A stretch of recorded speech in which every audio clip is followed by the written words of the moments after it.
오늘도 하나님과 깊이 만나기를 소망하며 우리의 모든 순간을 아시는 주님 앞에 나아가길 원하는 성도님들의 삶에 하나님의 임재가 깊이 있게 임하기를 원합니다.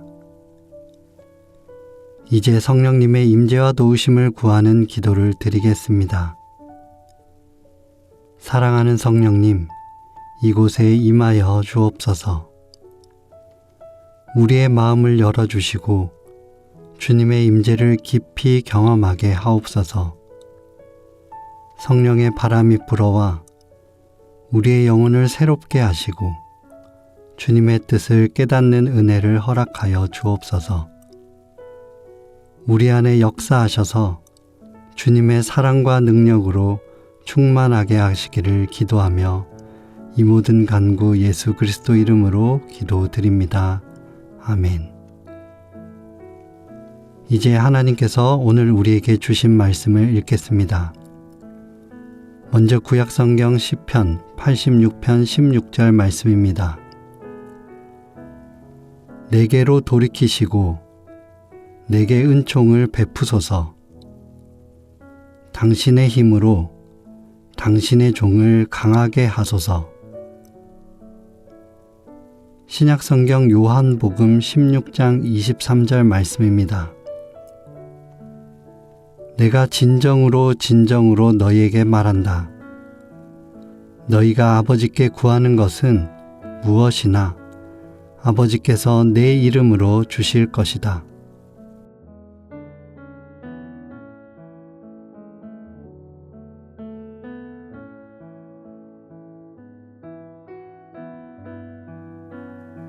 이번에는 순서를 바꾸어 다시 한번 읽겠습니다. 내가 진정으로 진정으로 너희에게 말한다. 너희가 아버지께 구하는 것은 무엇이나 아버지께서 내 이름으로 주실 것이다. 내게로 돌이키시고 내게 은총을 베푸소서. 당신의 힘으로 당신의 종을 강하게 하소서. 오늘 말씀 가운데 마음에 와서 부딪히는 단어나 구절, 이미지가 있다면 잠시 묵상하도록 하겠습니다.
우리는 보통 삶이 흔들릴수록 더 단단해지려고 애쓰고 감정이 흔들리지 않도록 마음을 붙들고 문제를 해결할 수 있는 능력을 키우려고 합니다.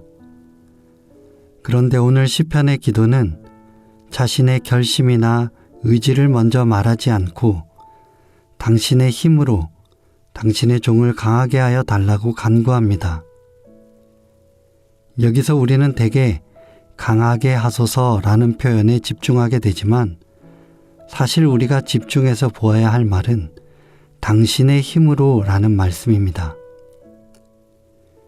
여기서 시편 기자는 강함을 자신의 성취로 생각하지 않고 강함을 자기 안에서 만들어내는 능력이 아니라 하나님으로부터 오는 힘으로 이해하는 것을 볼 수 있습니다. 우리는 보통 신앙이 우리를 더 강한 사람으로 만들어줄 것으로 기대합니다. 그러나 성경은 우리에게 그 반대의 길을 보여주게 됩니다. 하나님 앞에 서는 사람은 먼저 자신이 얼마나 약한 존재인지를 발견하게 됩니다.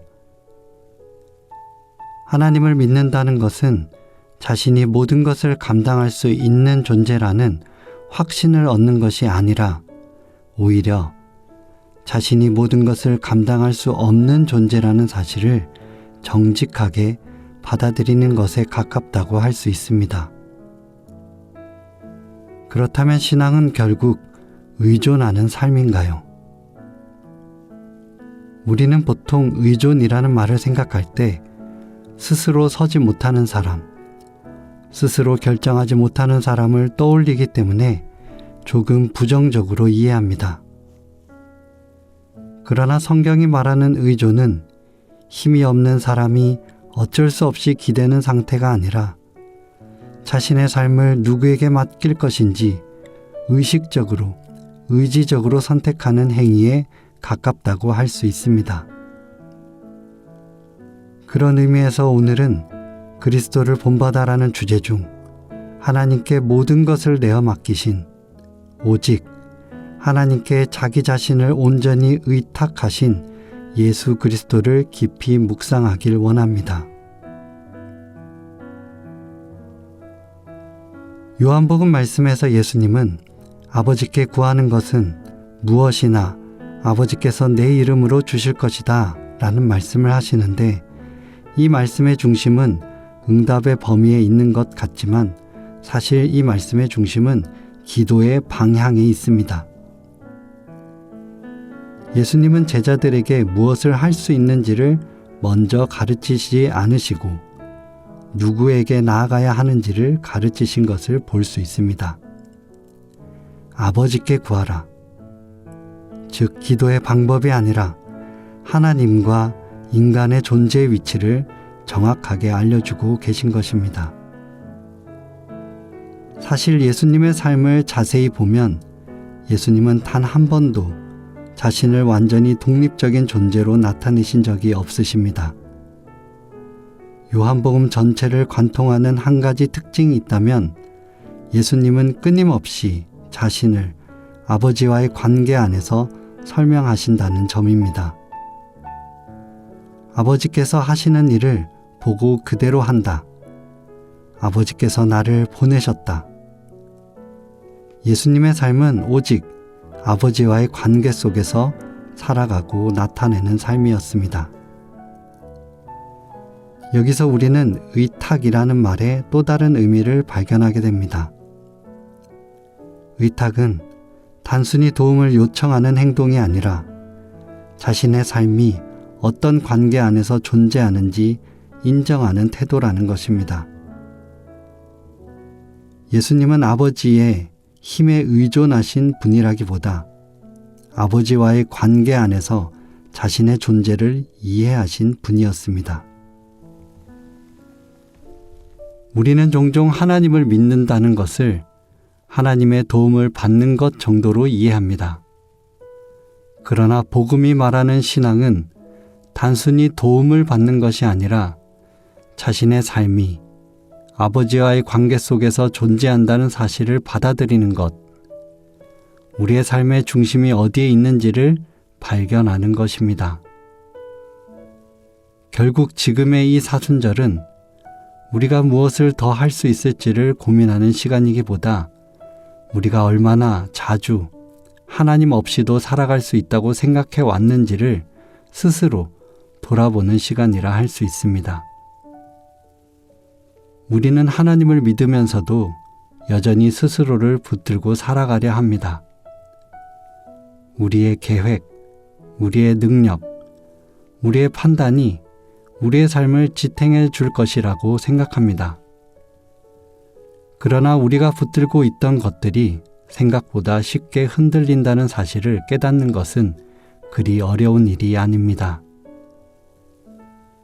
예수님은 우리에게 강한 사람이 되라고 말씀하시기 전에 아버지께 자신을 맡기는 삶이 어떤 것인지를 먼저 보여주셨습니다. 그리고 그 길이 십자가를 지나 부활로 이어지는 길임을 몸소 증명하셨습니다. 그래서 오늘 우리의 삶도 거창할 필요가 없을 것입니다. 그저 주님 손 붙잡고 걸어가는, 모든 걸 주님께 내어 맡기며 살아가는 저희의 하루가 되기를 소망합니다. 함께 기도하겠습니다. 주님, 우리가 스스로를 붙들 힘이 있다고 여기며 살아왔던 마음을 내려놓고 오늘 다시 우리의 삶을 주님께 맡겨드리게 하여 주옵소서. 우리의 계획과 판단보다 주님의 은총과 주님의 힘이 우리의 삶을 붙들고 있음을 믿게 하시고 어떤 순간에도 아버지께 나아가는 길을 잊지 않게 하여 주옵소서. 예수님께서 보여주신 것처럼 아버지께 자신을 맡기는 신뢰의 걸음을 배우게 하시고 오늘 하루도 주님의 손을 붙들고 살아가게 하여 주옵소서. 이 모든 간구 예수 그리스도 이름으로 기도드립니다. 아멘. 계속해서 말씀 가운데 잠잠히 머무르며 다음과 같은 질문을 통해 주님의 말씀에 귀 기울이시기를 바랍니다. 첫째, 나는 삶이 흔들릴 때 하나님께 기대기보다 스스로 더 단단해지려고만 애쓴 적이 언제였습니까? 그때 내가 붙들고 있던 것은 무엇이었습니까? 둘째, 예수님은 자신의 삶을 늘 아버지와의 관계 안에서 이해하셨습니다. 나는 내 삶을 하나님과 어떤 관계로 이해하며 살아가고 있습니까?